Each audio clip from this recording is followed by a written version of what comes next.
لا يستوي أصحاب النار وأصحاب الجنة،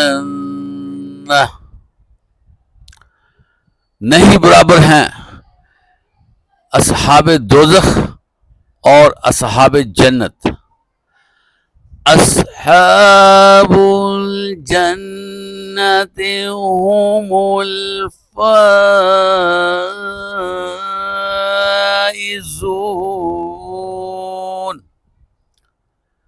اصحاب جنت ہی کامیاب و کامران ہیں۔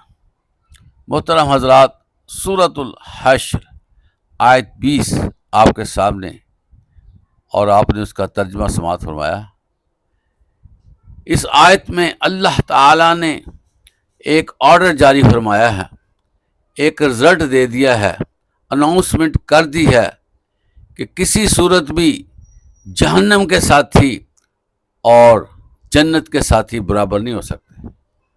اور کون سے لوگ کامیاب ہوں گے؟ جو جنت میں جائیں گے۔ محترم حضرات، ہر شخص کی یہ خواہش ہے کہ وہ سکون میں رہے، وہ آرام میں رہے، وہ آسائش میں رہے، لیکن دنیا میں رہتے ہوئے ہر انسان آزمائش میں ہے، اور جو لوگ اس آزمائش کو سمجھ جائیں گے اور اس آزمائش پر پورا اترنے کی کوشش کریں گے، اللہ تعالیٰ ان کو قیامت کے دن جنت عطا فرمائے گا۔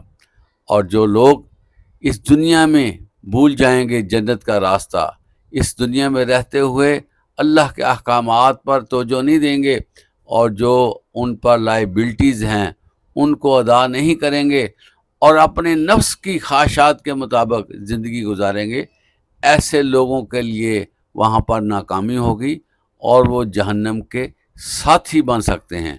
اللہ تعالی ہمیں اس سے بچائے۔ جہنم کی آگ دنیا کی آگ سے 70 گنا زیادہ تیز ہے، اور جسم کو وہ بسم کرنے والی ہے، اور وہ جسم کی ساری چربی اتار پھینکے گی۔ اللہ تعالیٰ کے حکم سے انسان پر چربی کو دوبارہ چڑھایا جائے گا، اور وہ دوبارہ سے اس کو پگھلا کر ختم کر دے گی۔ یہ سلسلہ جو ہے جاری و ساری رہے گا۔ اللہ تعالیٰ ہمیں جہنم کے عذاب سے بچائے اور جنت کے لیے تیاری کرنے کی توفیق عطا فرمائے، اور دنیا کی علیشوں سے بچنے کی توفیق عطا فرمائے۔ وآخر دعوانا الحمدللہ رب العالمین۔